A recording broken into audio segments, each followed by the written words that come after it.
A long time ago in 1947, a 4-star general named Nathan Twining, who was in charge of the Air Materiel Command, said it all for us in a top secret memorandum to his boss after he had studied the UFO phenomena at great length. He said, "The phenomena is real and not fictitious." And I think that's why we are all here. We want to know what this mystery is all about. So, to kind of lead into where we're going tonight, I get to introduce two gentlemen with whom I have a few things in common. They are law enforcement officers. They are also law enforcement officers who are going to relate to you some extraordinary experiences. But they also come from a part of the country that, as much as an outsider can, I have fallen in love with, as has my wife. They are from the Navajo Nation, Arizona, New Mexico, the Southwest. It's an extraordinary part of this country, and if you've never been there, you gotta go. So, I've been a policeman for 20 years. I've been in the military police. All policemen have some things in common, which is you go through a lot of training and you go through an academy, but no matter how well they train you, you're never ready for the real world. And the real world will always present you with experiences that no one can anticipate. And policemen, above all else, have to be able to make decisions in a hurry, and there's usually nobody there that you can go talk to get a second opinion. You'll get lots of second opinions later, but not at the moment.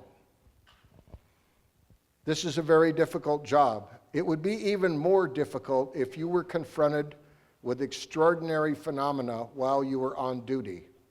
And that's why these two gentlemen are here tonight, to tell us about some of those experiences that are beyond the norm, things that don't quite fit into the regular scheme of reality.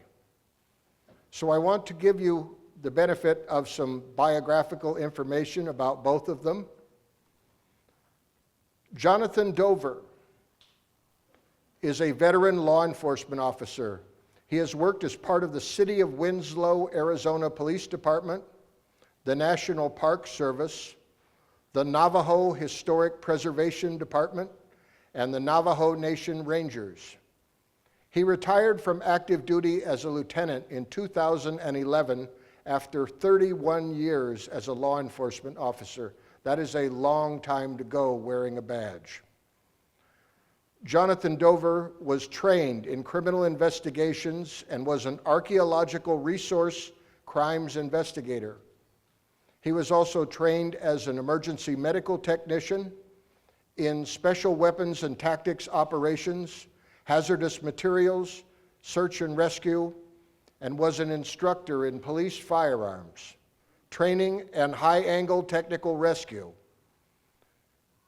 During his work on Navajo Nation lands, he, along with Stanley Milford Jr., who will also be presenting tonight, were assigned over a period of 10 years to officially investigate and document significant cases involving Bigfoot, the paranormal, Navajo witchcraft, and UFOs.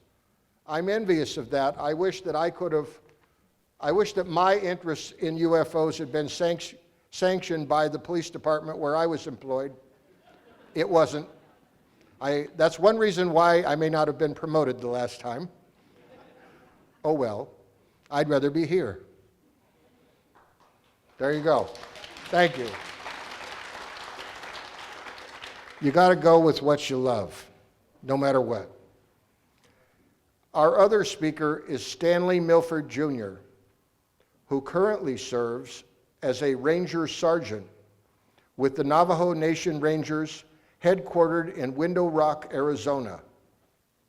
He grew up in rural Oklahoma and spent some of that time on the Navajo reservation and graduated from an Indian junior college. He later attended Fort Lewis College in Durango, Colorado, and the University of Arizona in Tucson. Milford graduated from the United States Indian Police Academy and the Federal Law Enforcement Training Center, and has worked as a sworn law enforcement ranger for 18 years.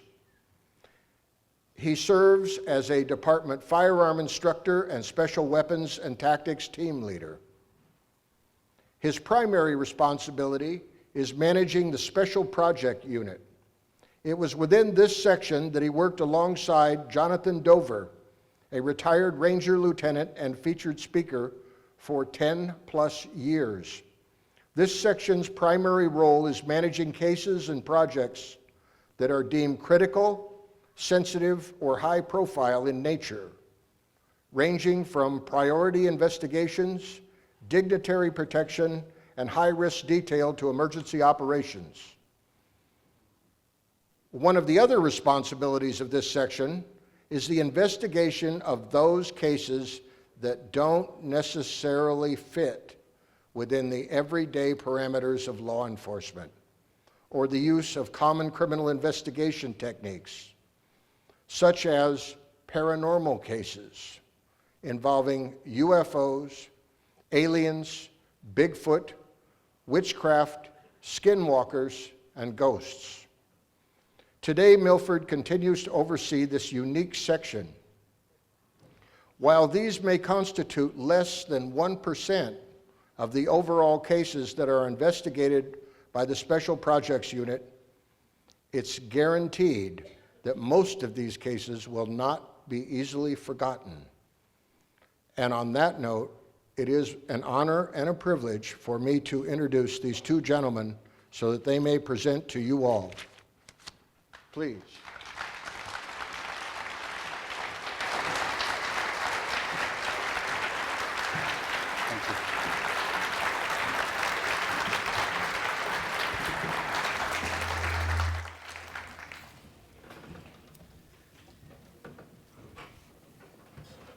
Okay, we're going to get the PowerPoint fired up here. And we may come down and wander out in front during our talk, just because we don't like standing in one place for too long. I would like to say welcome to McMenamins UFO Festival. This is exciting coming here and seeing everyone's bright faces, and we're excited to, after our presentation, having a Q&A, and we're also going to be here to visit with you afterward, to be able to talk to each other and maybe hear your experiences and stuff. So thank you for coming.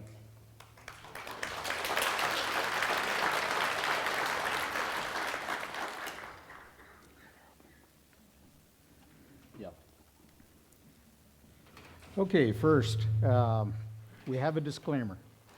And the reason we do this is that Stan is still working for the Navajo Nation, and it's very political, so we don't like anybody coming up to us and saying, well, we're coming after you now because you're saying all these things. So as you can see, we don't represent anything but ourselves here. So with that disclaimer done with, we can get on with the fun stuff. These are our glamour shots. They've been heavily worked on so that all the blemishes are gone, and we actually they put makeup on us for it. So that's a shot of us at the one of the Phoenix MUFON programs that we did. So what we're going to do is we're going to talk about the Navajo Nation first and give you a little background. Before we do that, I want to give you a little bit of introduction about both of us. We've been doing this, and really how we got into doing these kind of cases is that on the Navajo Nation, our boss, people were experiencing things that were outside the normal realm of law enforcement. And to him, in these cases, people are asking for help. They're wanting to talk to people about their experiences. And for him, his approach to this is that regardless of what the subject matter is, you're there as a law enforcement officer to help people. And there's one of two reasons you're in law enforcement or should be in law enforcement, and that's either to help people or to protect people. And so when people would have these cases, in some of the other law enforcement, they won't even touch this stuff. But he said, for us, we're not going to do that. These people are dealing with something, a lot of times it's traumatic. And we're going to be there for them, if anything, to listen to what they're going through. So. Okay, as you can see, the Navajo Nation covers 27,000 square miles. That's the size of the state of West Virginia. So 17 million acres is what we got to travel around on. It'll take you from near Flagstaff, Arizona, over to Albuquerque, New Mexico, about 4 hours to get across it. Of course, most of the roads through the reservation are not in as good a shape, so it'll take you even longer. And it resides, as you can see, part of Utah, Arizona, and New Mexico. So, we're the largest Native American reservation in the United States. Navajo Nation spans, as I said, 27,000 square miles. And you can read the rest of this yourself. I don't think you need me to read it for you, but there's a lot of area to cover, and there's not too many rangers to cover it. This is at the confluence of the Little Colorado River and the Colorado down in Marble Canyon near the Grand Canyon. This water is actually crystal clear. Some of the places we get to see are absolutely amazing. These are the actual photos that we've taken. They're not photoshopped or anything like that. Like he said, the water is that blue. We actually, when I took this, we were stood up here and we were jumping off here into the water. And the water's so clear that as you stood up there, you could see the rocks, probably about the depth of from here in the stage all the way to up here. But you could see the pebbles down there. That's how clear this water was. That's also on the Little Colorado. This is occasionally we got to go to Lee's Ferry. Half of the river there is ours. And of course there's trophy trout in this river. So we had to go sample it every now and then just to make sure the trout were still there. One of the perks of being a ranger. Yeah, it was official. This is the Shiprock area. This is the birthplace of Navajo, where the Navajos have a legend that this was actually a real ship, and during the flood, they went up on the ship, and that's where it came to rest, kind of like Noah's Ark. This is a slot canyon up around Page. We did have a disaster in this slot canyon. Some tourists got caught in there. Flash flood came down, sucked down into the cave, and blew out the other side. And 7 tourists lost their lives. The water hit them so hard it blew all their clothes off. And to this day, we still have not recovered 2 of them. In that particular incident there, maybe in one location, you've got perfectly clear, beautiful weather, but it's raining maybe 25, 30 miles away, and that water gets into these arroyos, and it can be dangerous. And today, because of that incident, they have emergency systems warning people and to be able to protect people from that type of incident. And that's from Roof Butte, looking down on Shiprock. Of course, that's Monument Valley, one of the mittens there.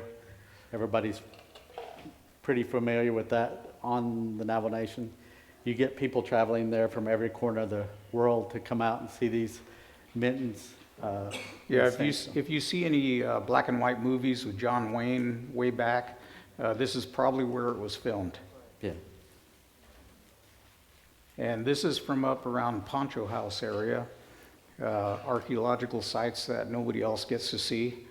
And in this particular case, these were some pitons where some people were rappelling off the side of the cliff and had left their hardware there.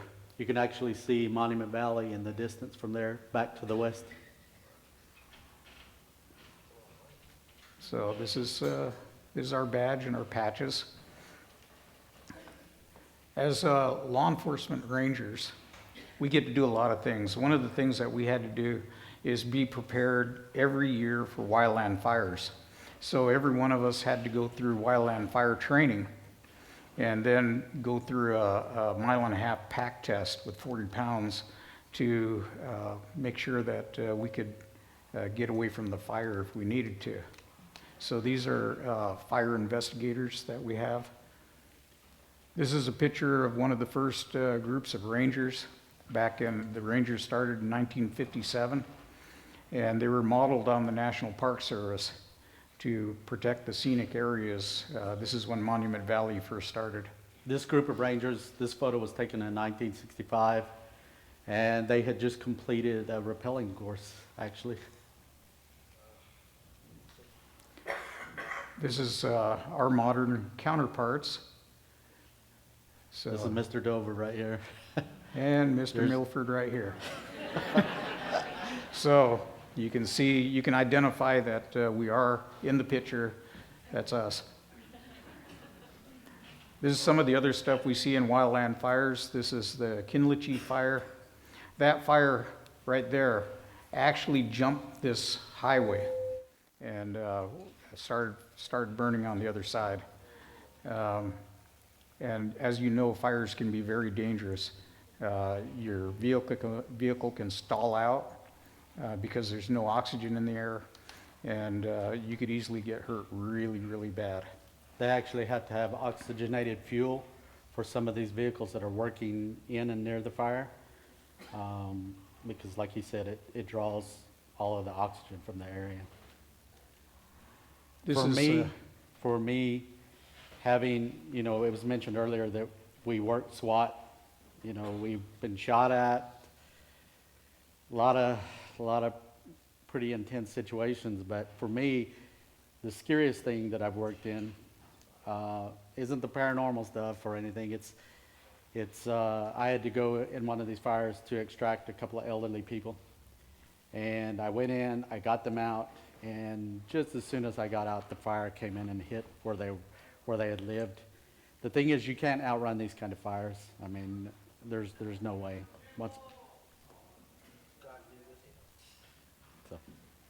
This is training in archaeological law enforcement. I specialized in this field for 27 years. And so we actually have a 40-hour training just for this. This is a seized pottery.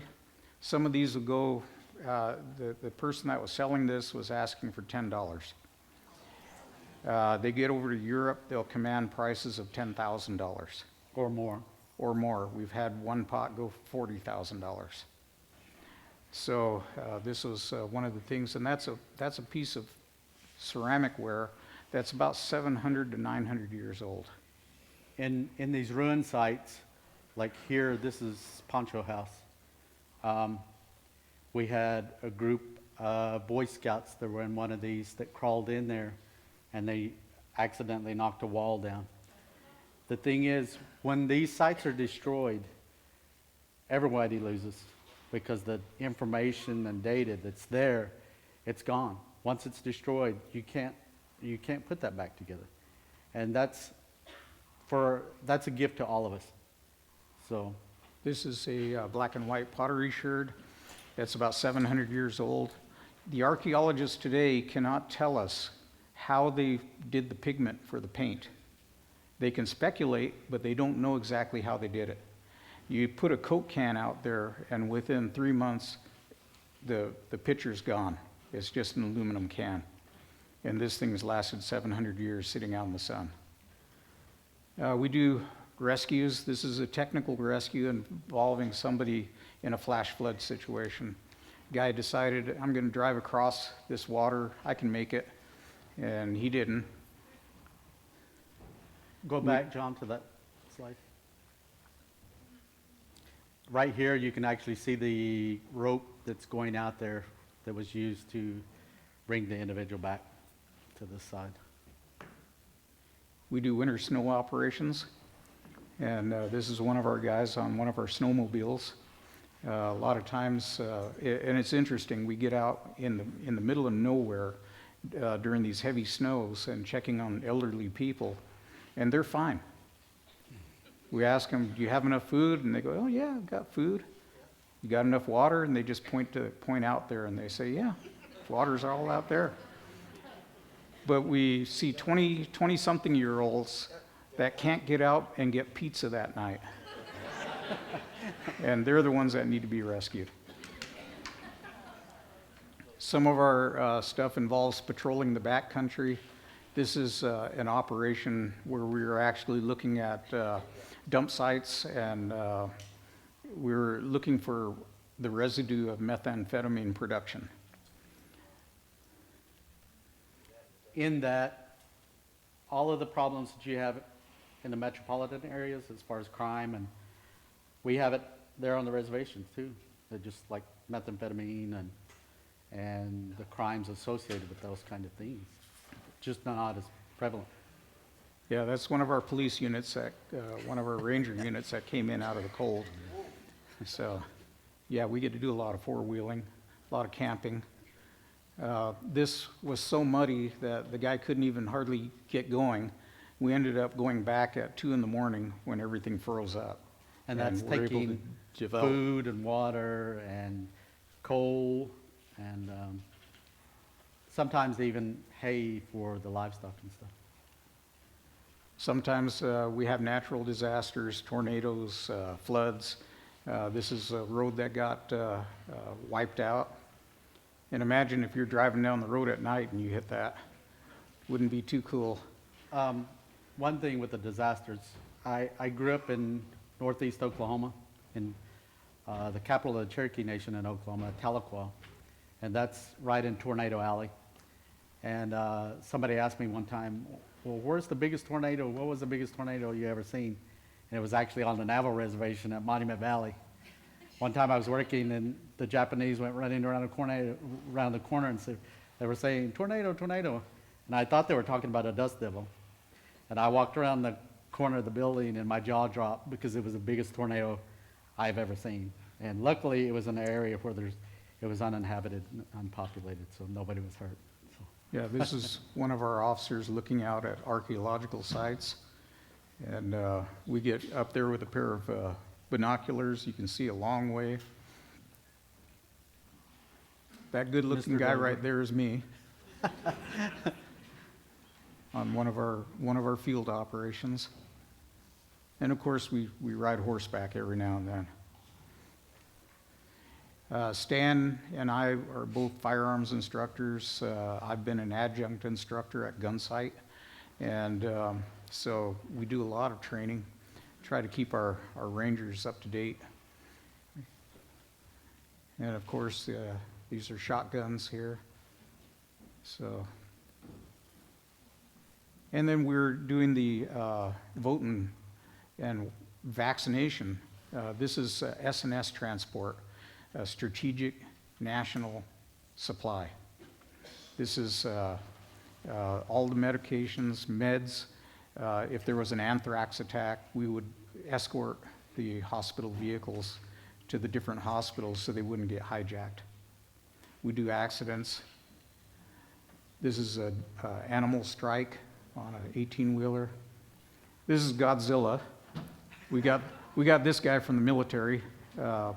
Spent all its life on the flight line at Luke Air Force Base, and we put it to use out there, and we go deliver things with that. Of course, our ATVs. We have thermal vision, forward-looking infrared systems. We have night vision equipment. And this is one of the operations we did where we were going into some caves to map them. This is the entrance to the cave. And it goes way down, about 540 feet underground. That's looking up from the entrance down in the cave. This is one of the guys, and we like this picture because we asked him, what, you know what's down there? And he just looked at us. And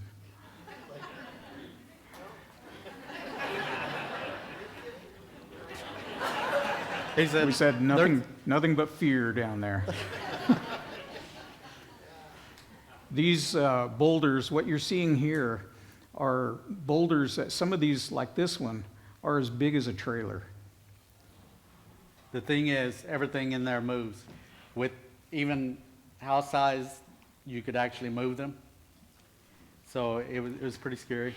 I mean, you had to be real careful. This is Stan's glamour shot after he was crawling through a little deal. Right behind him, this pit goes down about 40 feet. Actually, it's deeper than that, in that I took a rock and I was able to throw it off there and listen, and I never did hear it hit.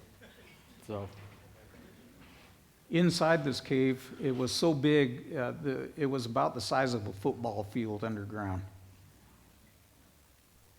And of course, we did more camping today. I'm kind of sick of camping. I'd rather stay at a good motel. This is Monument Valley from Lake Powell. And this is one of my favorite pictures because I got to run the boat a lot. And of course, you don't see our fishing rods. We made sure we kept them out of there. And this is Stan driving the boat for a while because we had 80 miles of lake to cover.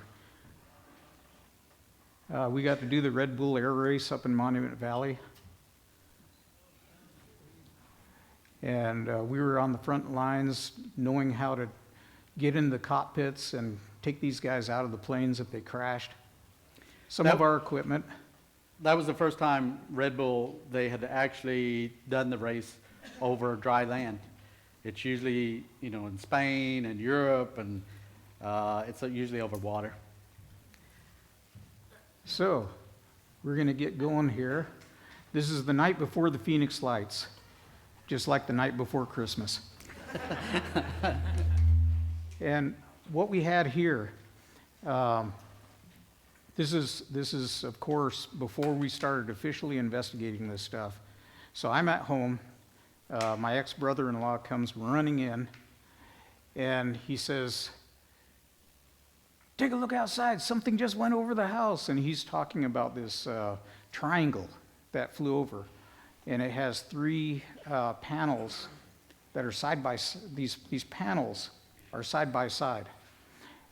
And so this is my community, Loop, Arizona. This is San Francisco Peaks up here.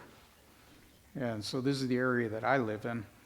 And we saw what amounted to about 7 unusual craft flying in a counterclockwise direction around Loop. This happened right as the evening was coming up. And this is looking out toward the east. So you can see, how empty this is, no matter which way you turn. In the housing, we had to shoot this in the daytime. Otherwise, if we shot it at night so you could see what it looked like, you just see black.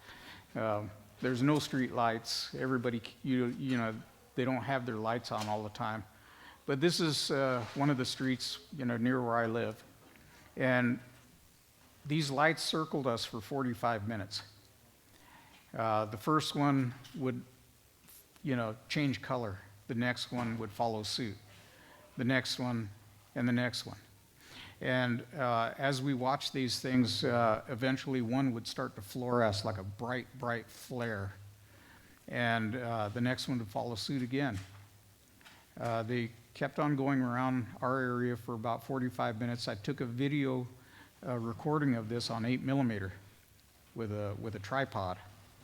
And within a few days after these things showed up, we were visited my family was visited by a guy wearing a white t-shirt, looked like a muscle builder, blonde hair. And he says, "Hi, I'm Greg. I'm from the Grants, New Mexico, and I'm a UFO investigator. Can I have your videos so I can do a scientific analysis?" And of course, I had no idea, so I said, "Yeah, sure." I made sure I got a copy of it on VHS, so I transferred it, gave him the 8mm, never heard from him again.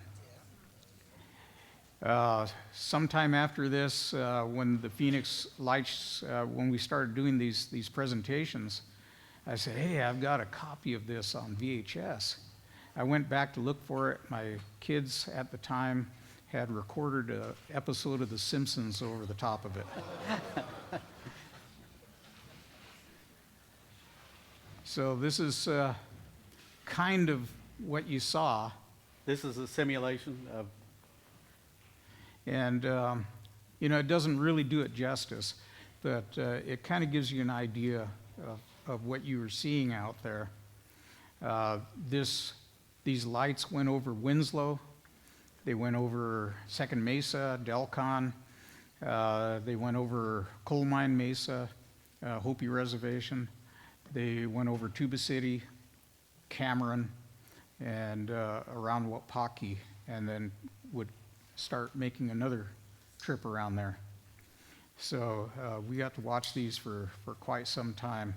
I got on the phone and called the Coconino County Sheriff's Department, and I asked them, "Do you have an officer available up on the north side that can confirm something for me?" They said, "No, we don't have any officers up that way." And they says, "What do you need?" And I just told them, "Never mind," because I'm a law enforcement officer. They'll never believe me. So that's what we had. We thought all the reporters in the world were going to descend on loop the next day. And what ends up happening is the very next day, the Phoenix Lights took place. And of course, it just eclipsed everything because Phoenix is a major metropolitan area. We're just one little bitty town on the reservation. So that information went on. I did call, and I won't mention who they were, but I did call a UFO reporting place. The people there were very rude and said, "Well, there's nothing I can do for you." So I even tried to do that. Had no idea who I was talking to, who I needed to talk to. Since then, I'm a little more educated. and we've taken cases and reports and continue to take cases and reports of what people typically refer to as Bigfoot. For us, the significance of this is that with the Navajo, there are tales within our traditional cultural story of beings that would fall in this description. And these are seen throughout the Navajo Nation. And there's cases where one of the earliest cases was a group of, in this one particular case, there was an elderly woman who reported seeing this Bigfoot, and 2 young rangers were sent out to meet with this woman and begin investigating this case. At the time, they went up there, they approached her, and when she related the story, later, they were, when they weren't right where she was at, they were kind of talking among themselves, and they kind of, they were laughing among themselves, and this got back to my boss, the chief.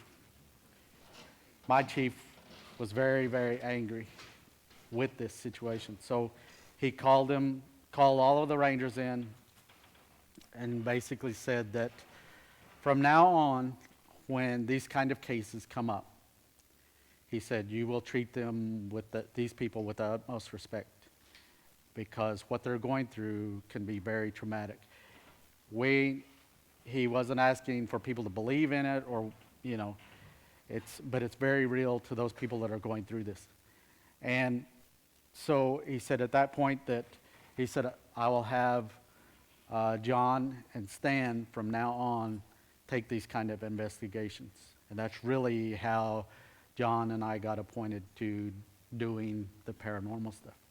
And like what was said earlier, is that these kind of cases are only a fraction of what I deal with in the year, maybe less than 1%.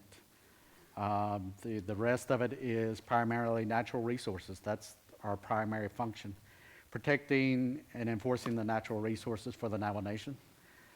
We do have departments like our Fish and Wildlife. We do have an Archaeology department, Historic Preservation, and a Forestry. But for the Rangers, we cover the entire spectrum there, protection. And that's really what makes the Rangers Department unique, is that we cover such a wide range of enforcement, including the criminal code, what the public safety and Navajo police also do. You know, I mean, if we're out at the lake and we're checking fishing permits or whatever, we never know. We may come across the domestic violence or something like that and have to act. So at times we deal with those kind of things. But here, in this particular slide, this was from one case that I dealt with, where it was an elderly woman that was reporting that she, at nighttime, seen under the street light that was near her home, one of these Bigfoot. And this was up near the front of the residence. These tracks, this is with a thermal, and that's the outline of the tracks. Sometimes there is hair sample like this. In some cases, we've sent that off to universities to have them type it. And John had mentioned in one particular case, it came back, that it was unknown. In that particular case, there was these tracks right here, and these flags kind of marked that. This right here was behind this elderly woman's residence, and it's probably over a 45-degree angle. I mean, you or I couldn't have taken off and gone up this, but whatever this was, it was able to scale this area behind her house. There's a ruler. This is another case, photograph of a track, impression. Here's the heel here. You can see right here the toes. And again, this was probably, I think this was between 16 and 20 inches, I think, of this particular. And again, here's the tracks. In this case, went out through there. And here's a casting of these prints. And this one, you can see the date there from the photograph, back in 2014. This is another casting. You can see the toes and the... in one case there was a family reporting a Bigfoot near their home, constantly coming near there. We went out and did the investigation with the family at night using thermal and night vision equipment. And I know I witnessed something that was larger than a man. Its body build was much bigger than a man. And we went back out there the next day, me and one of the other investigators. And we walked down the road. We came back up. And along that road, there's a steep incline, probably goes down 500 feet. And along this is really heavily wooded with the ponderosa pines. So as we were walking, these rocks started flying up near where we were at. And this is actually one of those rocks. This particular rock is about this big, and it's about this thick. And if it hit either one of us, it would have definitely injured us or killed us if it hit you. But for the fact that it came through the trees, and there's probably 10 of them that happened. This is what we call the old man case. This involves an elderly Navajo man who had reported that to the local grazing officer. How it was called the old man case is that the grazing officer came to our rangers and said, "There's an old man in our community that's reported seeing a UFO and entities. So can you come out and meet with him?" This is the elderly man. This is his wife. These are people with Bigelow Aerospace. There are some investigators that come out and assisted us this particular case. What he says is that the elderly man is that his wife, his kids, and his grandkids were down visiting one of the kids at Arizona State University. So he was home alone. He was getting ready to go to bed because it was between 11 and 12. And all of a sudden he's seen light outside, and he's thinking somebody's driving up to his home because where the house is situated, it's remote. He has a sister maybe a mile away, half a mile away, that lives there. So he's there. This is the home, the actual home. What he says is that this object that is at least 25 feet in diameter and bright like the sun came and went around his house. And he said this object was shooting out beams of light, different colored beams of light as it went around the house. He said it made no sound as it flew around his home, no engine noise or anything. So it goes around his home and it settles up in an area near about less than a mile from his home, but it's just hovering above the trees. And this particular area was decimated by a wildland fire or forest fire. So there's no leaves or anything on the trees. So this thing's sitting up there hovering. And down below, these things start shooting. There's some lights down below. He says where this object was, down below it, these lights moved out to the south a ways, and then they moved back underneath it, and then they started coming toward his home. He says that as he is watching these lights coming toward the house, this is another thing that was in this particular case. It's these solar lamps. He had them situated around the front of the house that goes around the back side of the house and out to that. They have an outhouse there. A lot of the rural Navajo homes, they still utilize outhouses because in some areas there's no running water. So that plays a role in this. What he says is that all of this is being described in Navajo, the Navajo language. And with Navajos, the language is very descriptive, very precise. And he basically, in Navajo, we had an interpreter from the federal courts, federal magistrate courts, that came in and interpreted for us. But what he says is this is what he described. And I drew this based on what he's telling me.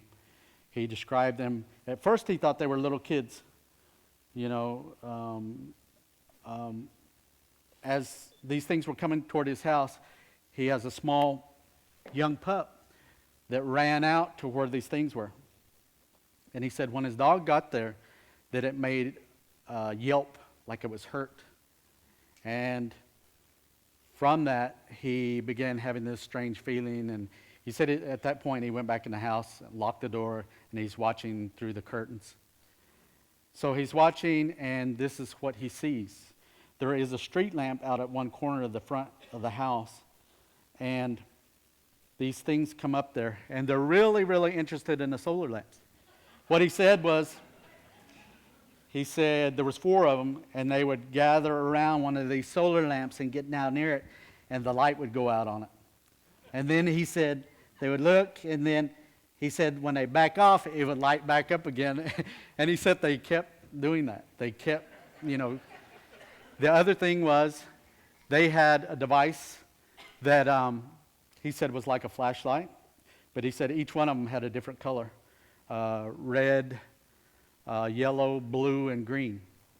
And he said these things were walking around his yard like they were looking for something with those lights. The other thing he said is that these beams, they weren't like a flashlight.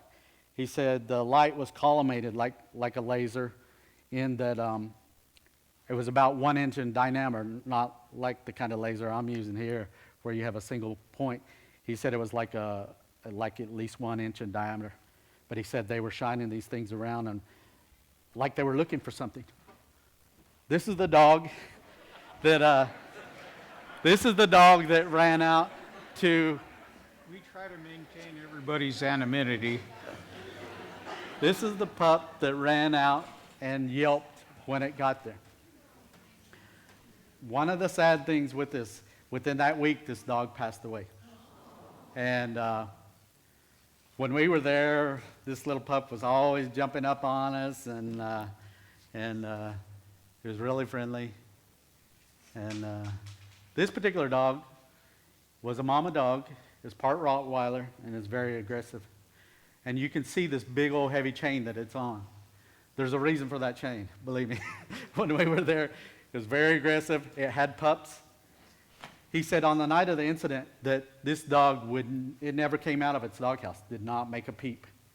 And he said that was just completely out of the norm for this particular dog. Again, the solar lamps near the front porch of the house. He says, and this is going out to the outhouse there. You can see the arrows pointed. There is flagstone or the sandstone that he uses. He's building a walkway here. There's John and one of our rangers talking about this incident. This is a government agency that assists us with taking background radiation and stuff like that. They got the little fancy tools that we don't have, that, taking measurements. This is their guys in their bunny suits here, out there. And here's that dog not very happy with them. This shows what I explained earlier as far as the area decimated by forest fire. Here's the technical people out there, technicians taking the readings. They got their equipment, GPS. This lady right here was the one that works with the courts and did the interpretation from Navajo. There's another investigator from MUFON. There's John tearing apart one of the solar lamps. In that particular case, there was a lot of different markings in and around the residence that didn't fit.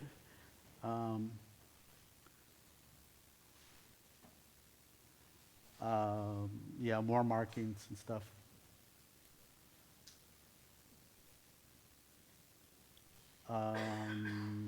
Another photograph from that particular case that were markings. This is some of the Bigelow investigators with their fancy little expensive tools, taking different readings.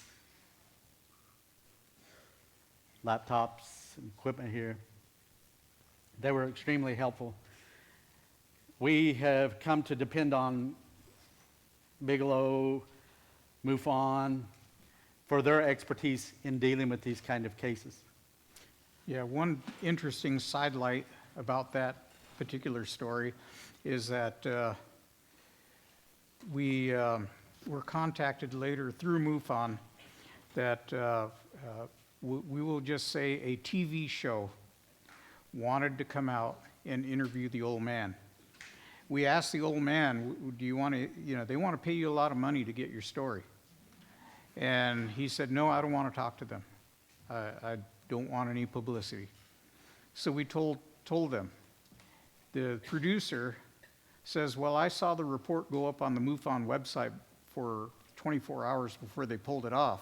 And we have the guy's location, so we're going to go out there and talk to him anyway, as producers have been known to do.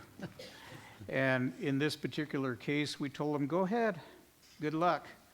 Because when we had put the report in, we purposely listed the residence 100 miles away from where it was actually at.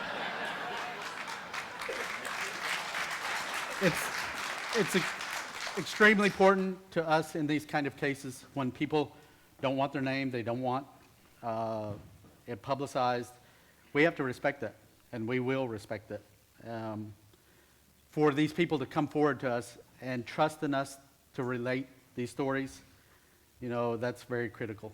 So, We're going to talk a little bit about Skinwalkers here. before we get into this one, I would like to say that I know we have some natives here joining us, and we appreciate that. But I do want to give, I guess, a warning in that that we are presenting this, and anybody that would be sensitive to it, I would suggest you step out till we get done talking about this. None of the photos in here, these come from the internet, and it's nothing that would be, I think, from one of the cases that we've done where it could harm anybody or anything like that. Go ahead, John. A lot of the perception is the Hollywood version that these are like werewolves, Yeah. And As we get into this, we're going to find out that the reality is a lot more frightening than the Hollywood versions. The Skinwalker is actually a shapeshifter. We don't know how they do it, but they can turn themselves into animals, various different types of animals, crows, owls, and within Native American culture all around the United States and Canada, they have different versions of the same thing. This is the Hollywood version, of course, the Wolfman. What we see a lot is animals. They've been described as greyhound types, very thin, muscular. They can keep up with a vehicle. My own son had one chasing him one time in his vehicle, and he was going 65 miles an hour, and the thing was keeping up. He was seeing it right in the rearview mirror. He sped up. It sped up. He finally said, "That's it, I'm leaving," and he put it up to 100 miles an hour and finally pulled away. My daughter had seen one, and she said that this thing was painted all in white. It got down on all fours and took off running. So they're real, and in Navajo lore, they are totally evil. They're not there to help anybody. They're only there for themselves. So these are some pictures that you'll find on the internet depicting shape-shiftings. Stan has seen them himself. I've seen them. This is a case that we had up around Kayenta area where the skin was actually located by a tribal utility crew. And of course, it freaked them out. A lot of people are putting this up on the internet and saying these are skinwalkers. These are not skinwalkers. These are yebiches, traditional Navajo dancers. They do look scary, but they're nothing like the real thing.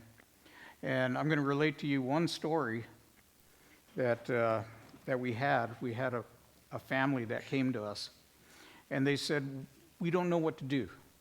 Tell us what to do." They said, the guy says, "I came home with my wife. We see, this is up in New Mexico side, and he says, there's a coyote trying to get into the sheep corral. So he says he grabs his .22 and he shot it, hit it in the flank. It crawled just on its front legs because its hind legs wouldn't work, and it crawled off into the bush. He says their two rear legs are still sticking out. So he went over there and he says he grabbed it. And his wife was watching this entire time. He starts pulling it in order to drag it further out so he can shoot it again and kill it. He says as he's dragging it, the leg turned into a human leg. And as he's dragging this thing, he notices it's all painted in this blotchy white paint and skins all over it. And he recognized it and he dropped it. And he says, "What do we do?" And they says, shoot it again, but they can't because it's a human now. And so they decided to call the police. The police showed up, and the police looked at it and says, "We want nothing to do with this." And so they called the ambulance. Ambulance came out, and the ambulance crew was freaked out, but they went ahead and put him on the gurney, loaded him up, took him into the hospital. At the hospital, and we were able to confirm this from 2 different sources, the Navajos that were working in the ER got chased out because they didn't want nothing to do with it. And the Anglo doctors that were there chased him out and worked on this person and saved him. So the family came to us and they said, "What do we do now? Now that we shot it, it may come back and get revenge." And we were told later on that we explained to them, according to Navajo legend and history, if you were to go to, they recognized the person, who it was. And we said, if you know who they are and you go to their house, knock on their door and tell them, "I know that you're a skinwalker," within 3 days they'll be dead. They can also appear as owls, as crows. This is a ceremony in a hogan. And this is one of the old hogans. We've actually seen hogans, as those of you who know, hogans usually face toward the rising sun to the east. And we found hogans that were constructed, both the hogans and the sweat houses, with the doors facing to the west. And the cultural advisors tell me that these were places where Navajo witchcraft was taught. Now we're going to get into the orb case, and we're going to be scooting along here as quick as we can. This is a MUFON case that we did. Along this highway, this is coming out of Flagstaff, heading toward Loop. And so it's called Route 15. And up here, the young lady sees a red orb that's sitting up here about 800 feet up. As she's driving, and this is at night, about 1 in the morning, this thing starts coming down this way, and it's paralleling or coming toward her vehicle. She hits this curve, and she has to take her eyes off of it. As she gets on the other side, this is looking back, this thing is, she looks down and she sees a white ball of light following along the edge of the road. And as she goes down this road, she travels for another half mile, and this thing is right along the side of her vehicle. She's trying to take a picture of it with her cell phone, but it won't show up in the viewfinder. But she rotates it to the front where the headlights are, and she can see.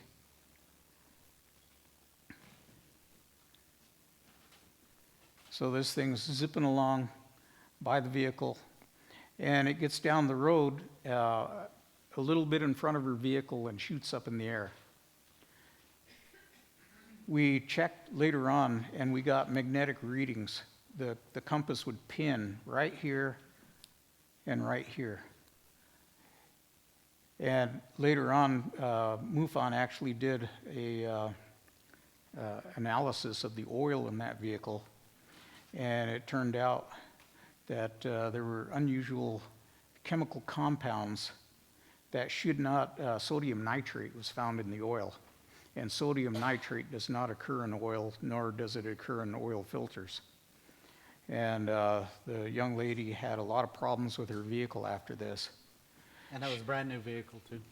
She describes later on, she gets home within 15 minutes of that incident, and this is what she runs into, is what she describes as a large rabbit, 3 feet tall at the head, and another, I don't know how long the ears were. She said the ears were together and both straight back. And she says it just sat there right where she parks. She freaked out, called her brother on the phone. Her brother lives in Phoenix at the time. And she says, if this phone goes dead, call somebody, because I'm going to be in trouble. She said it didn't blink at her. The eyes were, she says, were completely black. Which is not normal. If your And- eye drive up and either a coyote or a rabbit in front of us, it's going to reflect the headlights, either kind of pinkish or red. So this is where she parked her vehicle. Usually she pulls all the way up here. You can see this area of disturbed ground right here. Disturbance. And you can see it better at night, when you use a little bit of light on it. And this ground was really hard. You'd have to kick it and kick it and kick it to break it. Later on, this same young lady saw this about maybe a few months later. And this one was about the size of a truck cab over Semi-truck. 18-wheeler. And the UFO investigators that were assigned to the case from MUFON told us that she could have experienced what they call a screenshot memory. It's part of an abduction scenario where you see something and it's in your mind, you see something that's not going to harm you. Something And- that's familiar in your environment.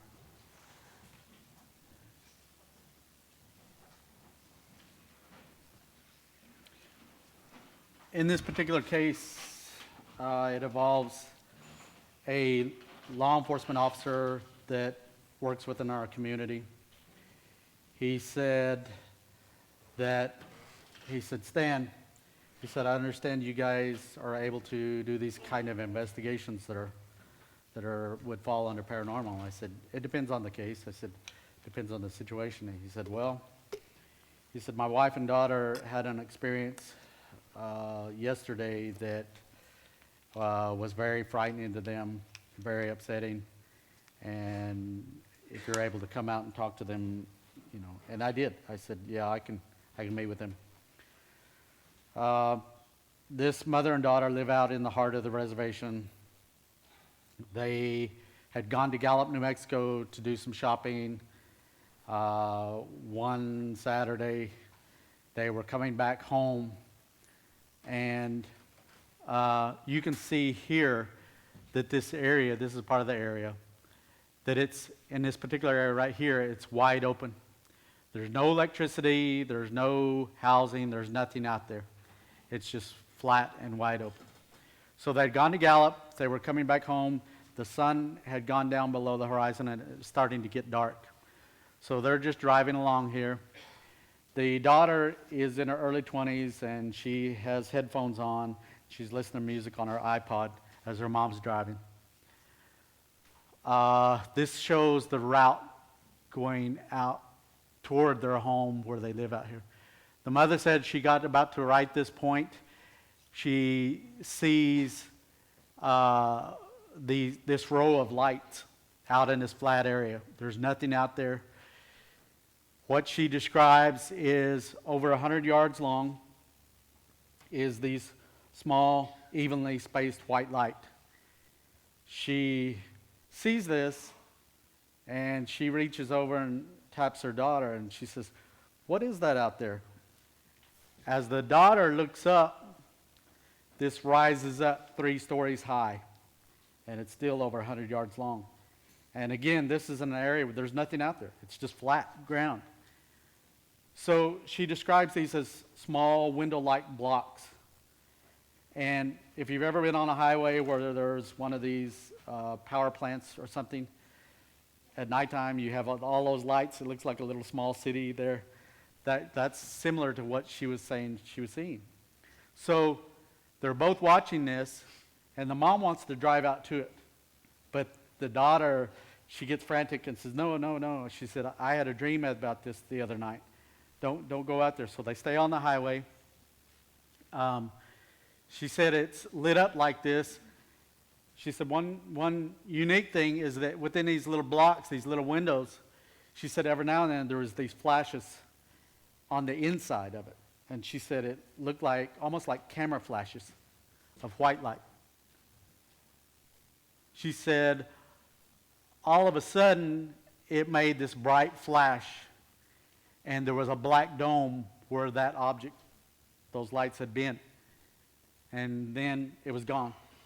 And when it disappeared, she said there was a sonic boom like what you hear with a jet. So she said it was gone.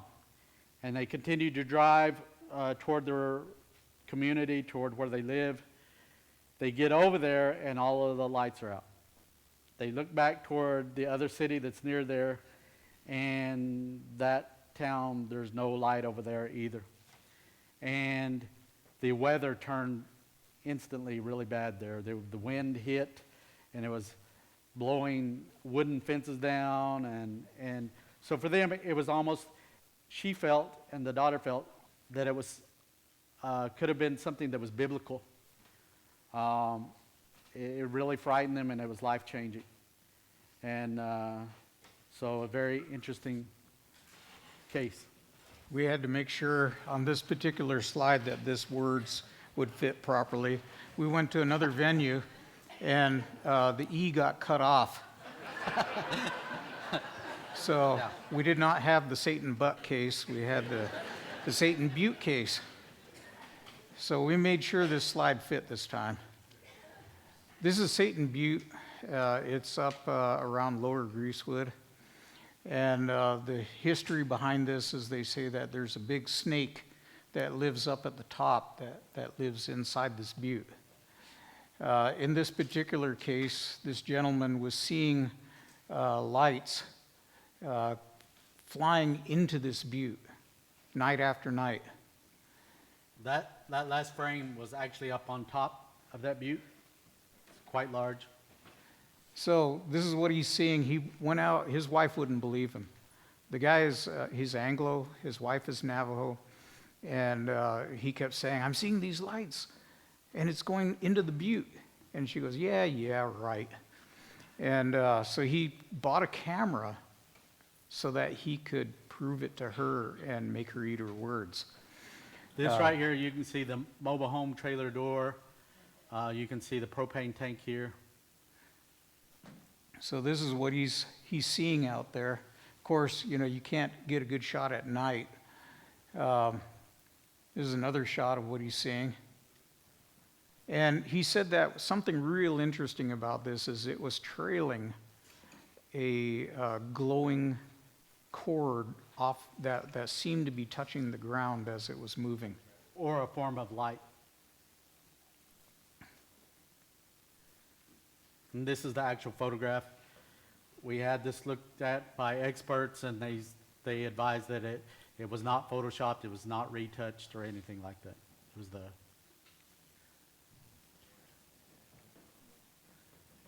So this thing would go toward Satan Butte from where he lived, and then they said that it would disappear inside it night after night. The other thing that he found was that a cylinder showed up outside of his corral. All his horses stampeded to one side, and this thing was just glowing and just sitting there with kind of a haze around it. He takes a pellet gun and shoots it. He said he heard it go ping, and this thing, you know, reacted to it. It dimmed, It dimmed, and then it took off in a flash. and he said in an instant it was over a mile away, but still there. So we actually went into the area that this happened and spent, I don't know how long, looking for a flattened pellet, but we couldn't find it. In that particular case, some of you may have heard about Sherman Ranch or Skinwalker Ranch up in Utah. A lot of the activity that we reported that, you know, in that particular case down on the Navajo reservation is identical to some of the stuff that was going on up in Skinwalker Ranch. Things have seen these, basically what he described was monster-like beings and UFOs and orbs He described Skinwalker type things, and he got really, really sick. It almost took his life during that time. He had to see a medicine man, and again, it was life-changing to him. He ended up moving, and here's a guy that didn't move to the next town. He moved all the way across country to the East Coast to get away from this thing. That's how badly he was shook up.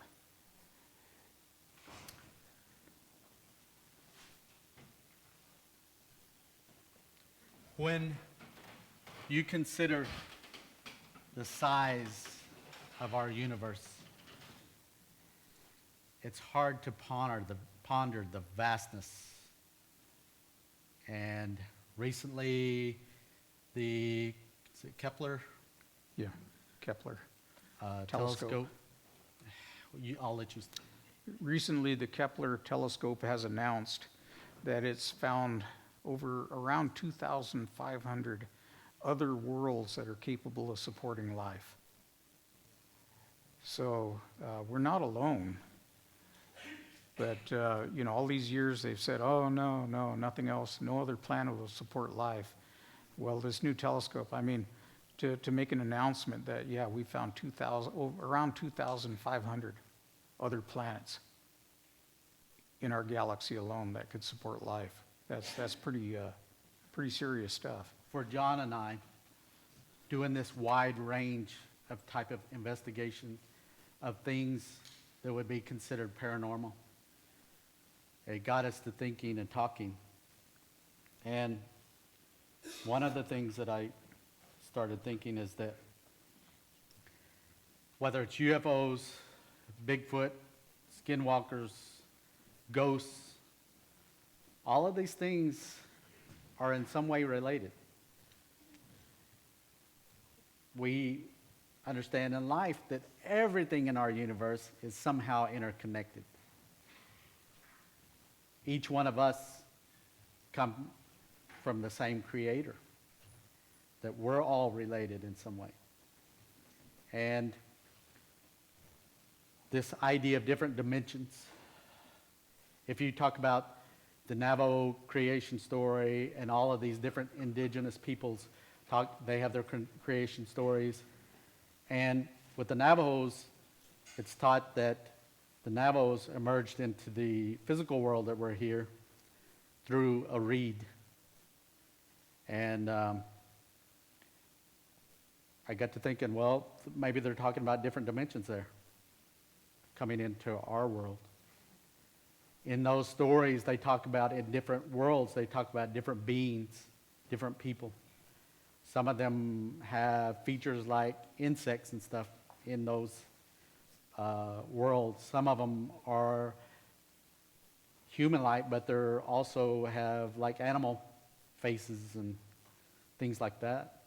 And so I was talking to a Mexican scientist one time at one of these conferences, and he said, he had seen our presentation, and he said, Stan, he said, these things you're talking about, he said, I have a book, and in my book I described that all of these things, whether it's things that come from the Bible, angels and demons and things like Bigfoot, they are from different basically worlds,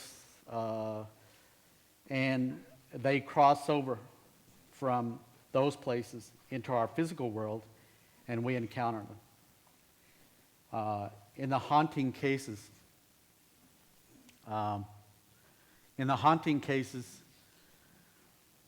one of the most interesting and significant events that happened, there was a director of one program who, her staff were experiencing a lot of activity in their office space, and it was disrupting the office space. So that director came to my boss, and he said, we have this going on. Do you have somebody that can come in and verify the nature of this activity? So I put together a team of 4 individuals, myself, an individual from Dallas, and 2 local Navajos. We went into this building, set aside 2 days. We went in on a Friday, and after nobody was there as it got dark. And almost immediately there was activity. But one of the significant things was what they call an apport, is where a physical object will materialize out of thin air. In this case, it was the coins. Sometimes we would be there and you would see a coin fly across the room and hit you. It would come flying across the room and hit the floor. And we would actually witness this. Sometimes you would be there and actually see out in the middle of a room a coin fall in the middle of the floor. And in this particular building, the bottom floor is cement. So it could be as far as one of the entrances over there, and if it falls, you would hear it. So science today, our knowledge in science would say that's not possible. It can't happen. But where I actually witnessed this with my own eyes, I know that it did happen, and the 2 days there was a total of 65 coins. I still have all of those coins, and they were dimes, nickels, and quarters. And of all of the coins in that building, every time they would fall, they would act just like any other coin, that if you flip it in the air, it would spin around and it would fall over. Out of all of the 65 coins, they were all heads up. So you and I know, out of statistics and probability, that's not possible. But the meaning for that, we don't know. We just don't know. All different years, new coins, old coins. In some instances, in this particular case, I had been sitting at my kitchen table. This was at 10 o'clock. The other investigator were going through photos. Behind my chair in my kitchen, a coin falls in my kitchen. And we both look at each other, and we knew instantly it had come to my home. So he got up with the digital camera, and he went around the house and started photographing. He goes into my bedroom, comes back out. I'm sitting on my couch, and as soon as he walked the threshold of my bedroom door, these coins right here fell over the top of his head. And I seen it. I seen between his head and the ceiling, I seen them materialize and fall. And so here's the coins. You can actually see, for those of you that have been familiar with going to a casino and putting coins in, you would, by the time you got done, your hands would be black from the coins. And right here, you can see where it actually left a mark there. And you could see the formation of the details on the coin on my floor. This particular coin, when I picked it up, it was warm. It was warm. There was heat to it. That's the actual coin. In that particular case, we had things like chairs moving from here to the length of the stage all by themselves. It was on a flat. This area is flat. There's no reason for the weight or an angle for it to move by itself, but we witnessed that.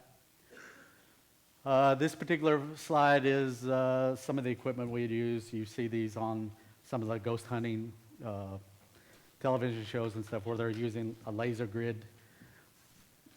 In another case, in a building that was haunted, I received a scratch.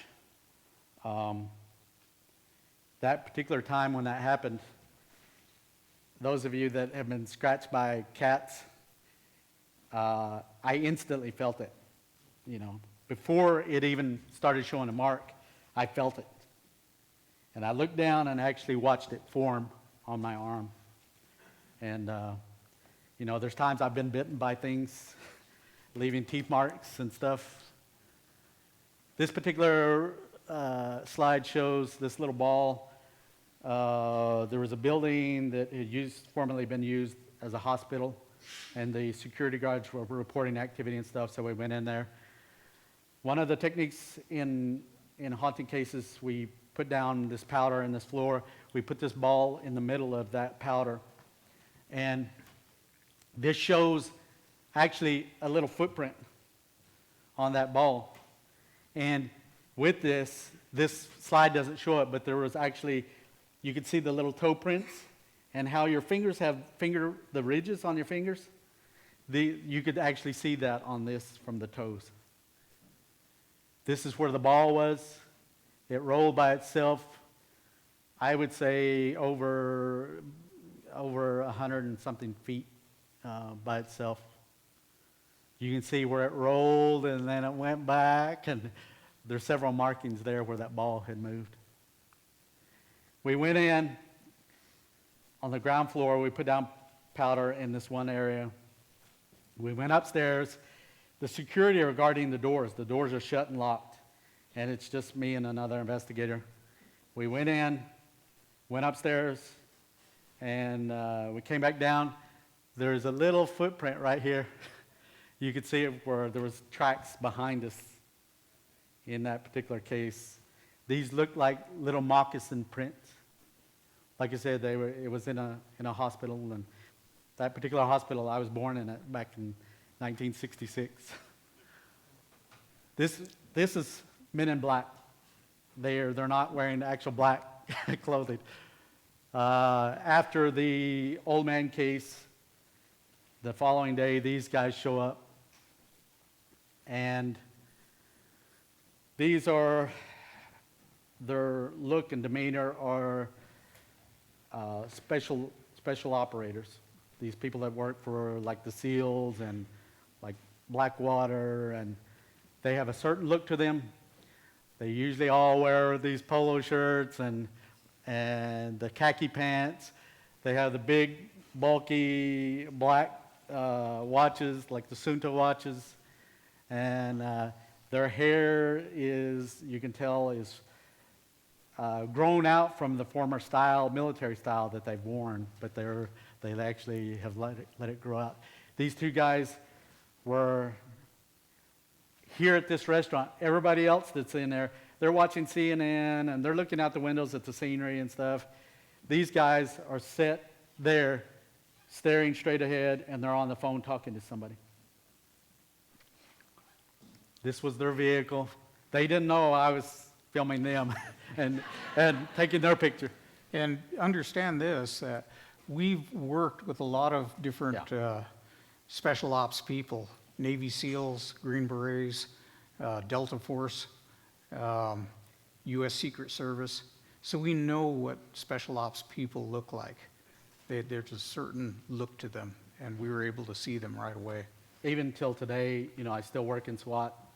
John retired, had worked in SWAT years and years. And again, out at Gunsight and other training facilities, we worked alongside these guys, and we know them.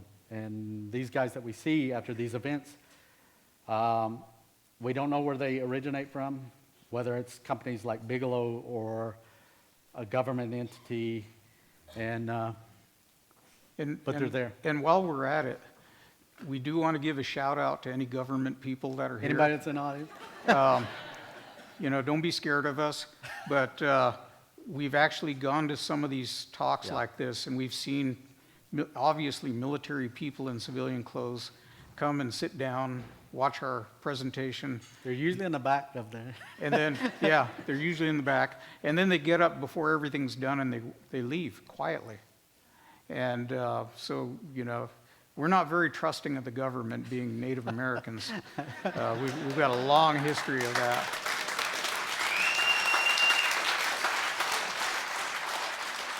In this particular slide, you can see here that this is KOB, Channel 4 News, out of Albuquerque. Gallup had hosted a air show. During that particular air show, there was an object that showed up. And so the title here is Planes and UFO Dazzle the Sky Near Gallup. Well, here's another slide that shows the same thing, but you can see that there's something here. You can see this iridescent color here on one side. You see the planes, fixed wing aircraft, and this one was KOAT out of Albuquerque, Channel 7. UFOs over Gallup. So these things do happen, and they are out there. personal experiences. John and I, at one time, had been assigned to go up to try to recover an individual who had drowned near Copper Canyon on the San Juan River, which is the northern border of the reservation. So we put in the boat at Lake Powell, and we start traversing Lake Powell up to the San Juan River. And it took us quite some time. The water was kind of choppy. You see Navajo Mountain back here looming over Lake Powell. We got up there really late in the evening. When we were up there, we run into this debris field. And John didn't want to damage the prop, so he said, we might as well pull out here and set up camp. We always have our food and cots and everything we need. And you know how much we love to camp. So we'd set up camp, we eat, and I'm laying there looking up the stars, and all of a sudden I see this light, this amber dot. And I get John's attention. And I said, John, what is that? This thing was traveling across the sky in a zigzag pattern. And it was extremely sharp angles. It would go to one point and then turn and then go the opposite point, just making a zigzag. As this object got about to this point, as it moved across, right in behind it, there was the jet fighters side by side with afterburners. And as the jets got right above us, this object accelerated to just going to the east beyond any capability we have here. Just this thing had to be going like 10,000 miles an hour. It continued that zigzag pattern, but it disappeared, and it left the jets, even with their afterburners on, just sitting there piddling along, and left it behind. This object left those jets behind. And John and I look at each other, and we were just like, oh my gosh, what did we just see?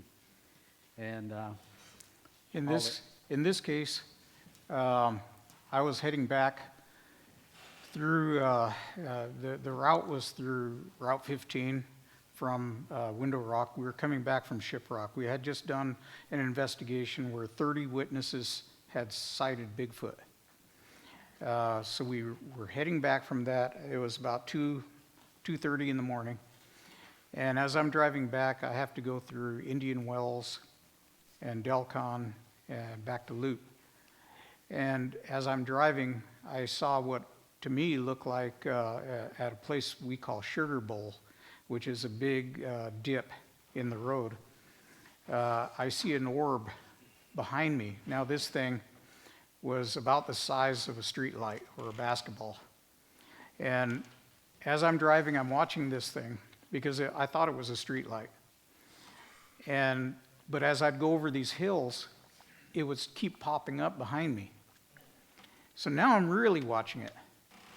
And this thing followed me for a good 30 miles. And it veers off, as you saw in that picture, it veered off to the side, went over the top of a fence, and went up on the mesas. It was a red light at that point. It changed from a green color to red. And as I just got this real creepy feeling, it's the only time I've ever seen a UFO where I've actually felt some malevolent intelligence behind it. And it followed me for a while and then stopped and disappeared. So interesting that this would come right after one of our paranormal investigations. And it was just really, really strange situation. in one of the cases, the one that involved the coins, the activity had followed one of the investigators to their home during the daytime. We started seeing these coins appearing and falling, flying about the room. And I had gone in was going into the kitchen of this double wide trailer. In the kitchen, there's one of these little island things where you have the countertop. The other investigator was behind me, and that was his home. Just as I step into the kitchen, there's one of these blocks that holds the sets of knives. One of the knives about this long flew out of that block into, there's one of these baskets that hold the fruit and different things. You have a small one, then a medium one, then a bigger one, and it was hanging above this rack there above the island. This knife flew into one of the grapefruit all the way through it. And the guy that was behind me that seen this, he was just beside himself. And I calmed him down. I said, well, these things have that capability. They have the ability to hurt people if they wanted to. But in that particular case, we were never harmed. At times we would be hit by coins, and sometimes things would fly near us, but it wouldn't harm us. So that particular incident, it did have something like what John said. And we've learned over the years, we have a gut instinct. And I think we all have that. We go into a situation and something is telling us to use caution or to back out and leave. My advice to you when you have that, trust that. Because I think we all have these abilities that's beyond what our society really thoroughly understands. But trust that instinct. For me, it has been on SWAT team. That has, I would say, saved my life numerous times where I trusted my instinct. For me, after college, I had come back to the reservation, and I was working, and one evening I'd gone to the movies real late, and there was an elderly man there asking me, he asked me, can I catch a ride with you? This was after the movie, after 11. I said, sure, I'll give you a ride. We're going to the same place. So I took him and I dropped him off, and I started back toward my house. And this is a long stretch of highway. At that time, there was no development in and around there, maybe some homes in the further distance. Just on this stretch of highway, there's fence all along there, barbed wire fence. As I'm driving, I see something out of the corner of my eye out the passenger side. And at first I thought, well, maybe that's a horse or something that's running, keeping up with me. This thing runs and it leaps over that barbed wire fence, which most barbed wire fences are probably at least that high, to keep the cattle in. But it clears that, no problem. And it's keeping up with me as I'm accelerating further and at a faster rate. I get to about 65 or in there, and this thing is keeping up with me. So it has my attention there. And it starts getting closer and closer to my vehicle. And this right here is the closest thing that I could describe it as. I found this online, and it looked like a greyhound. Its back was probably as high as this podium, and it was all white. And as I'm driving, the lights from the headlights and on the side shine out,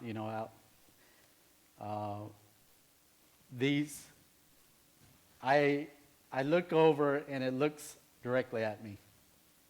And its eyes were as though, like these exit signs you see with the red lights, it was like that. Like it had its own source of illumination. And it was red and fiery, and it had a mouth full of teeth.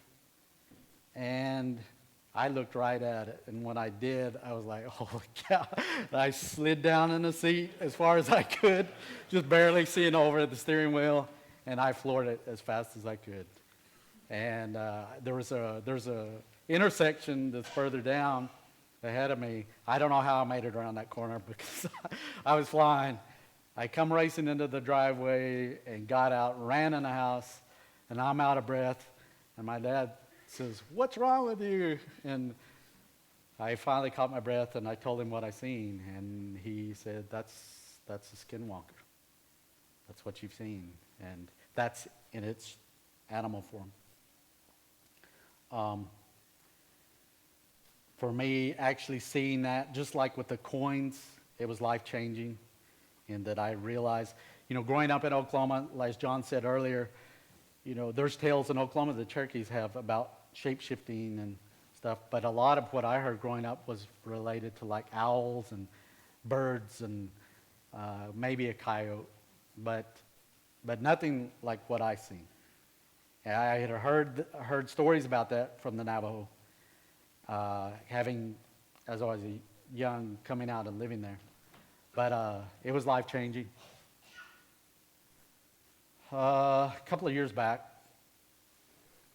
I was at home at my residence, and it was about 10 o'clock, and I was taking these photos of a new handgun that I'd had, and I was doing it in such a way to make it look like these gun magazines you see, that had the photos. So I was arranging some SWAT equipment near it, and I was taking these pictures, and I'm taking it, and I turn around, and a coin falls on my kitchen counter. Just out of the blue, So I go over there, and I begin looking at it. It's an Asian coin, obviously. It's got the characters and stuff around the edges. I get on the phone with John. I tell him, I just had this coin fall on the counter. And he said, send me a picture of it. And I told him there was Asian characters, and he conferred with his daughter about this particular image. And but there was no rhyme or reason for that coin. It just, out of the blue, it falls on my kitchen counter. And so every now and then, I have these kind of things that'll happen, just out of the blue. And I still hang around with him. John and I are strong in our faith. We're not afraid of giving our life and dying to protect others and doing our job. That's a part of it, and we come to understand that. But I'm not going to give into this to be afraid of it. I had a strong faith from the time I was young in my Creator till now, and I go into these situations. Again, I've been shot at and dealt with these kind of things, and I'm not going to be afraid of it. I'm not going to give it that power. And I would like to warn our young people that I caution them not to mess with the Ouija boards. What you see in the movie Exorcist is based on a true incident. It really happened. And these create portals in messing with this stuff that open up something that you do not want to mess with. We've heard Ouija boards described as unfiltered portals. So you can actually go into a toy store probably nearby, and there it'll be with the other Parker Brother games and right there on the shelf. I don't know why that happens, but it's there, and especially for little children, it's nothing to mess with. I offer that caution. Please don't do it, because it's dangerous. It can be dangerous. So we're just about closing up here. These are some pictures of our personal lives. We do have lives after law enforcement. This is one of our friends here. I think he's around here. I dance in the powwows. So this is a shot of me. I straight dance. They call it the gentleman's dance. I also dance with the military society with the Kiowa Apache tribe in Oklahoma. And we call this the Oklahoma Ironman competition because you're dancing in 115-degree heat for 3 days. Almost 100% humidity. So, we dance from about 1 in the afternoon until sundown. And John almost experienced heat exhaustion one year. Yeah, It can be about dangerous. went down, so. This is John serenading some family members. He does play guitar. We both have that interest. And Stan has a Van Halen EVH special. And this, we'll have to explain this. It wasn't a mistake. We were invited to Scotland a couple of years ago, and we asked them, send us some soccer jerseys. So they sent us the Celtic soccer club jerseys.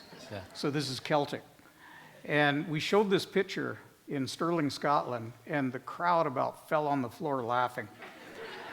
It would appear that their mortal enemies in the soccer world are the Rangers. Rangers. And here you got two Navajo Rangers wearing Celtic uniforms. That was at the Scottish Paranormal Festival. If anybody gets a chance to go to Scotland, we highly recommend it. The people there are like the people here in Oregon. They have treated us wonderful. And we've made some great friends there. I want to move up here now after this trip. I really do. I've met some wonderful people, seen some beautiful country, and so I love it here. So we hope that through all this, that we've been entertaining, that we've been informative.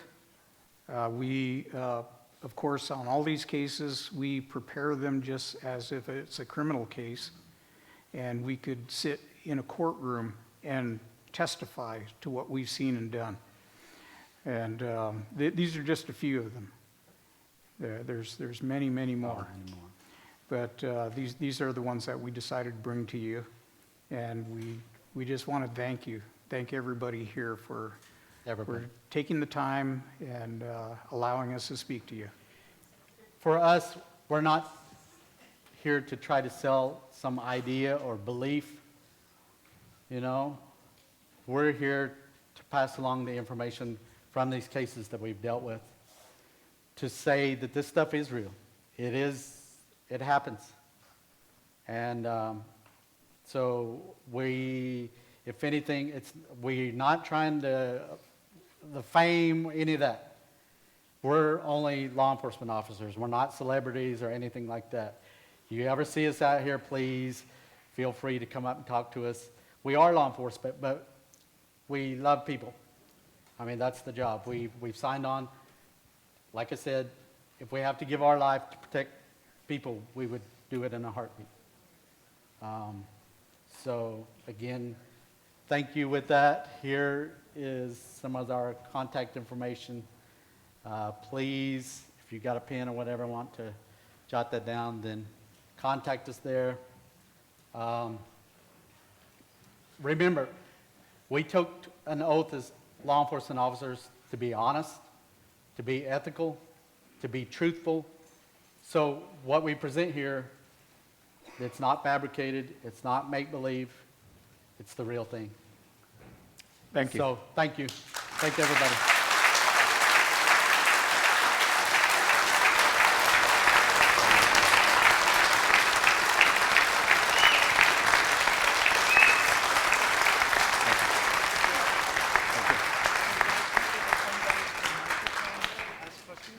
Okay.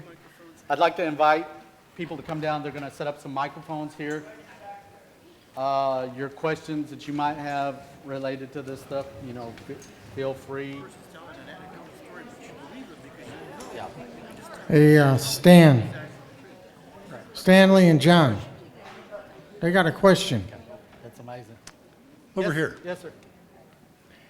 This is kind of long and drawn out, so I'll try and make it as short as I can. Okay, that's I fine. worked on the Navajo Nation in my early 20s, about 43 or so. And I saw something at that time that really shook me up, and the Navajo gentleman that I was training, he just completely freaked out. We were patrolling the back of this industrial complex, And we actually saw footprints that went through a fence. Didn't climb over it, didn't jump over it, walked right through it. Yeah. And he, at the time, said, well, it's probably a skinwalker. But it looked like human footprints. So I guess my question is that possible? Did we see something that wasn't a skinwalker? Any thoughts? For me, after seeing the thing with the coins, you know, in these cases, I think anything's possible. To me, mankind, with all its technology and, you know, the headsets and the things we use, the tablets and the phones, we've only scratched the surface of science, even to this day, even to be able to put a man on the moon. And we have barely scratched the surface of these kind of science and what's behind it. So in that particular case, yeah, I do believe it's possible. And We suspect, and this is just our own personal theory, that the skinwalker may be able to slip into another dimension. They're known to travel vast distances in a very short time.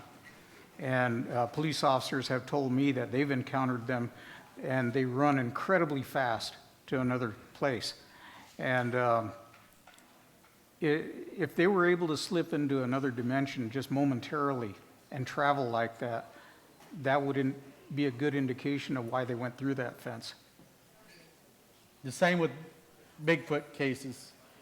In these cases, we'll have a set of tracks that start, move out, a great distance, and then they stop. And so I've come to the understanding that maybe these things are entering our physical world through another dimension. These things that people call Bigfoot. Whether they're placed here by UFOs or entities or anything like that, we don't know. But there may be that correlation, because there are cases where people see a Bigfoot and they also see UFO activity on that same time or around there. Because these tracks will go out and they'll just stop, and maybe they're crossing over. Same with UFOs.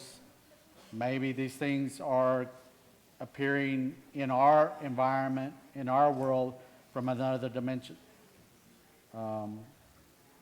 Just like the coins materializing.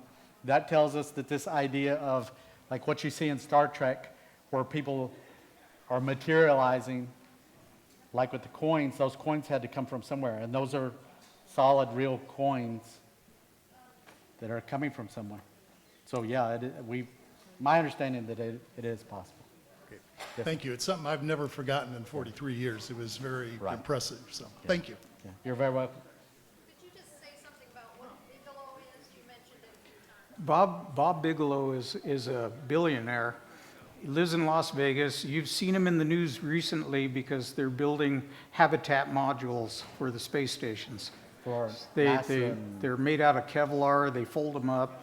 They get them up there and they air them up, and they're micrometeorite proof. And so he has his own investigation team that he's hired to go out and investigate these cases. And in fact, in Skinwalker Ranch, he bought the ranch because he wanted to study the phenomenon there. I have a question. Sure. Sure. On the coins that appear, do they later disappear, or have you a collection of them? I still have them. From that particular case, they've never disappeared. An interesting fact about that case is that when that activity followed us to one of the residents, where I mentioned the knife flying out of the block, we were sitting on the couch, and an elderly woman had come there to visit her son, and one of the other sons was there, and the other son was a little bit older, and he didn't believe the stuff that we were talking about, and he was sitting there and he said, well, if it's going to throw money, at least it can throw bills. he no longer got that out of his mouth when a wadded up bill hit his mother right in the cheek and fell on the floor. So I went over and I picked up the bill and I unwadded it. It said D-I-E on it. And the E was like a pitchfork. And so the person that has the residence there, they were quite frightened. And there happened to be a pastor that was from Oklahoma doing a revival in that town on that time. And another person said, ask him to come over. He can say prayers and bless your home and whatever. So they did that. And he said, you have to take the money that fell in the house and you have to take those coins. You have to build a fire out at the back of the house and you put cedar and different things in there. And he said, you have to drop those coins in that fire and you have to recite these prayers. So this person took the coins. I took the bill. We went out, built the fire. We say the prayers and he drops the coins in the fire. I take the bill and I drop it in the fire. And when I did, when that bill hit that fire, it exploded. Just like if you drop some M80s in the fire, it just blew up.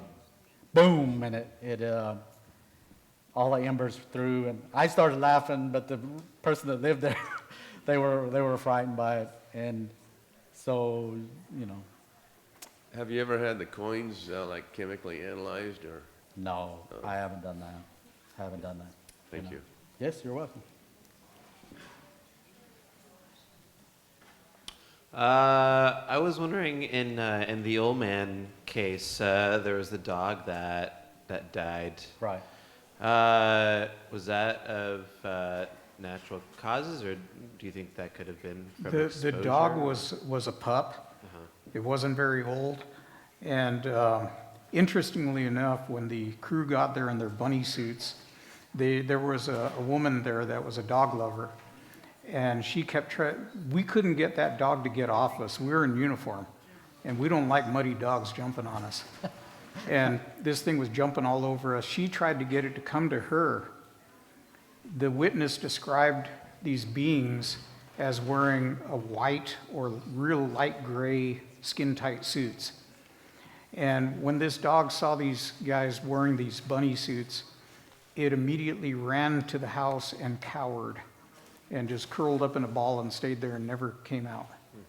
So it had a real reaction to that light-colored suit. Another interesting thing with that case is that the sister lived less than a mile from there. And when this happened, she had a dog that it had pups. And it had, I think, 7 or 8? Eight. Pups that were at the stage where they're little chubby and all fuzzy and running around everywhere. Well, she said when that happened that all of those pups were gone immediately after that. They couldn't find them, where they went, or anything. So we didn't realize afterwards, we didn't get the word that the dog had died until about a month later. Otherwise, we would have had it necropsied. But we never had that opportunity. An interesting thing with that case, we did interviews with that elderly man 3 times throughout that year. His story and account of that incident never changed.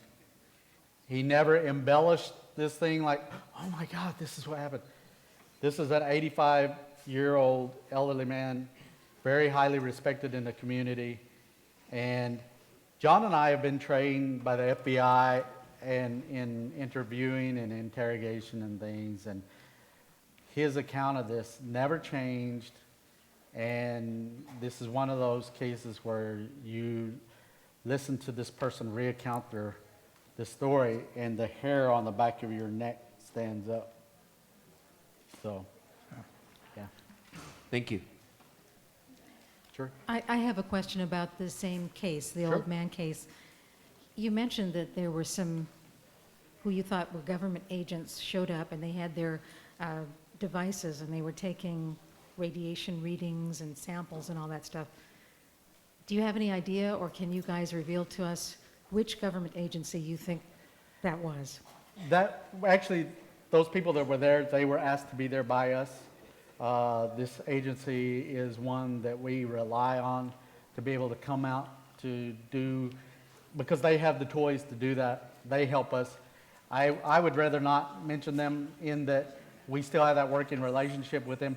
And Okay. again, a lot of these agencies aren't like us to be able to get up and talk about this stuff. Thank you. Yeah, you're welcome. Hi, I was wondering if there's any, you've had a lot of the paranormal experiences, it sounds like, and I've had several in my life as well, and one of them, I'm from Alaska, and Yeah. my daughter and I both saw I guess you call them skinwalkers, but we saw it was half otter, half man. Yeah. And is there some reason we got to see that thing, or like you get to see it? Why is it happens to us? In some of these cases, my understanding is that some people are more prone to be able to see these things. John has experiences related to UFO stuff that happened to him. I don't know if we become more sensitive to be able and open to understanding this and seeing it. A lot of our society has this fear of like hauntings and ghosts. We've been programmed by our society with the motion picture industry, with all kinds of media, to be frightened by this kind of stuff. And so, yeah, I mean... Yeah, we just take it in stride a lot of times. We just understand that this happens. And in talking to people on the reservation where we are, we've often asked them, why don't you report this to MUFON? Why don't you report this to some other place?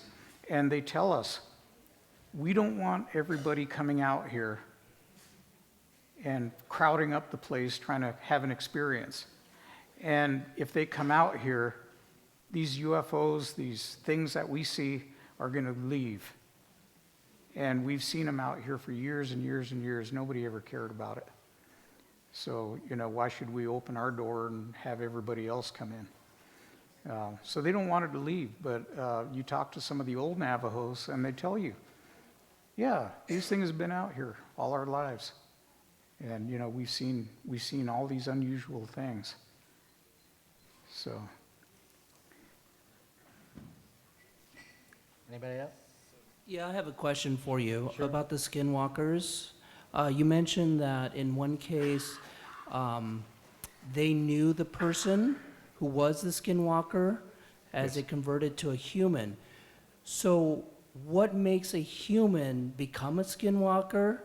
Or is it some sort of hybrid, possibly, or an alien race, perhaps?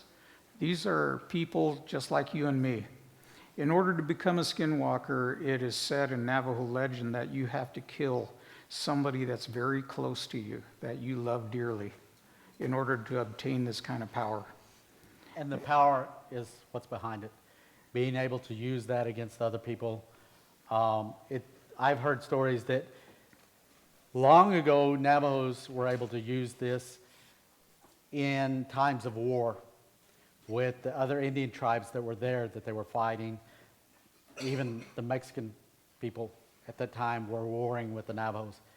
They were abducting each other, people from each other's, and the Navajos would utilize this to sneak into other camps at great speeds and get information and come back out and affect their enemies. But today, primarily what we see is when there is a case involving shape-shifting or skinwalkers, it's about something very negative, and involving witchcraft, practices related to witchcraft. So. Thank you. Sure.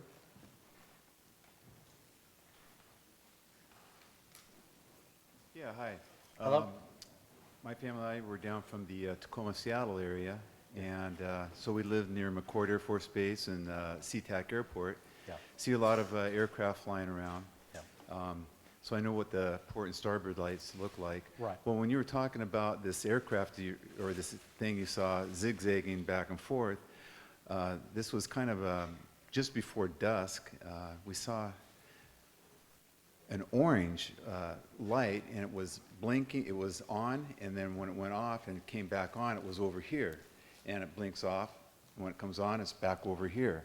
And it went just in a pattern like that, straight down the skyline. Yeah. And it was just an orange that wasn't like an aircraft. So I just thought that was real interesting.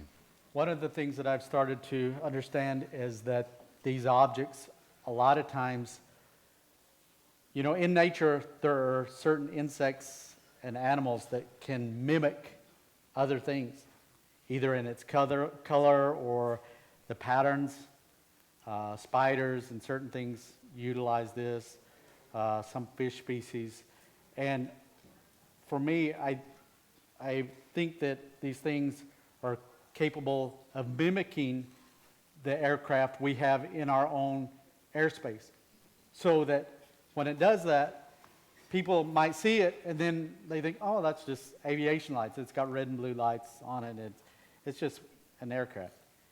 And I think their technology and their intelligence, they know that. So they're capable of, that's part of the camouflage that they utilize to be in our airspace and not draw attention. The zigzagging motion that we saw, if a human pilot had been in there, they would have been smashed against the inside of that aircraft. They would have been mush. So, The G's involved. yeah. Yeah, I'm curious to know if the Skinwalker phenomena or Bigfoot phenomena, is that isolated to Native American cultures, or is there something comparable elsewhere on the planet? There are other cultures that have tales of people changing from one thing into another, whether it's from one person into another person, you know, and that's using magic or, you know, there is other types of witchcraft that's not necessarily evil. When we went to Europe or UK, we went and actually went to this village where there were witches there, but they weren't, it was nothing to do with black magic or to hurt people or harm people. And it was interesting actually meeting them and greeting them and seeing that culture. Couple of more questions. I think this leads, what you just said kind of leads into my question. How has your experience in what you've done and what you've experienced affected both your worldview and then your view as a citizen of the universe? For me, personally, it's opened my eyes that, just like what the gentleman asked earlier, is that anything is possible. Anything is possible.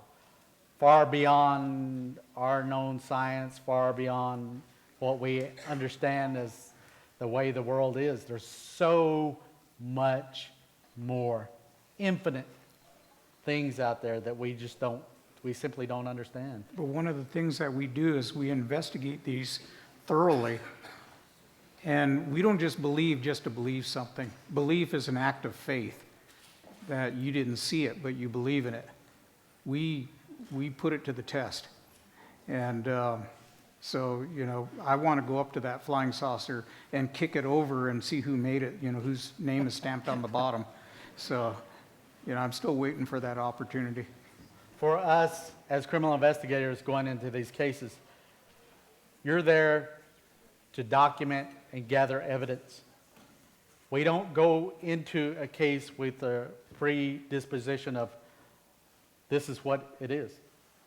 This is what we have. You have to have an open mind and go into it and document everything. Photograph it, document it, record. And in a lot of this, you walk away from these cases and you're like, oh my gosh, you don't have the answers.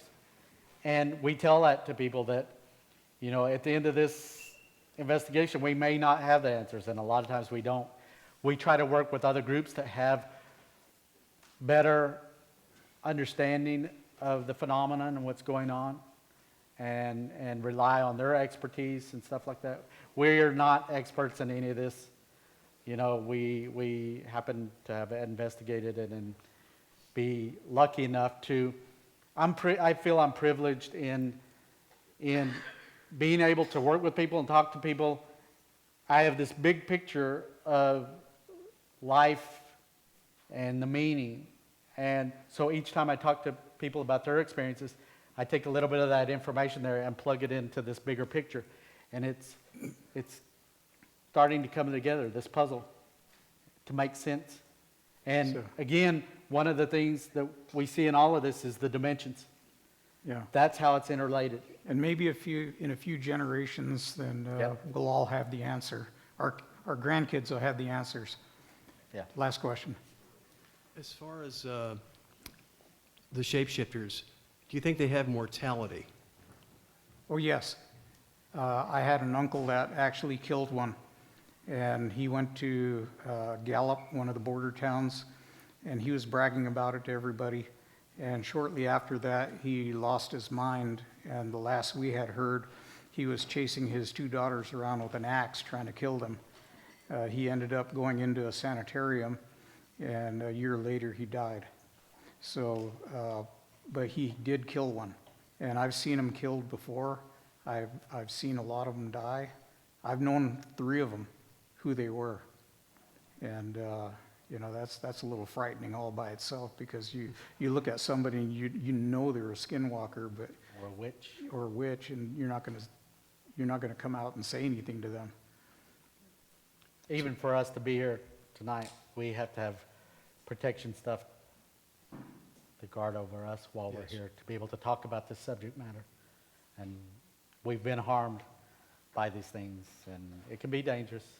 And like I caution young people, in a lot of this stuff, you got to be very careful. You got to be very careful.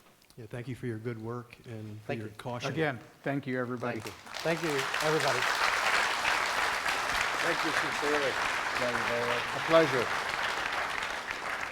Ladies and gentlemen, now you've had direct evidence of high strangeness events that happened in many places, in this case directly to sworn law enforcement officers. We hope you'll be with us tomorrow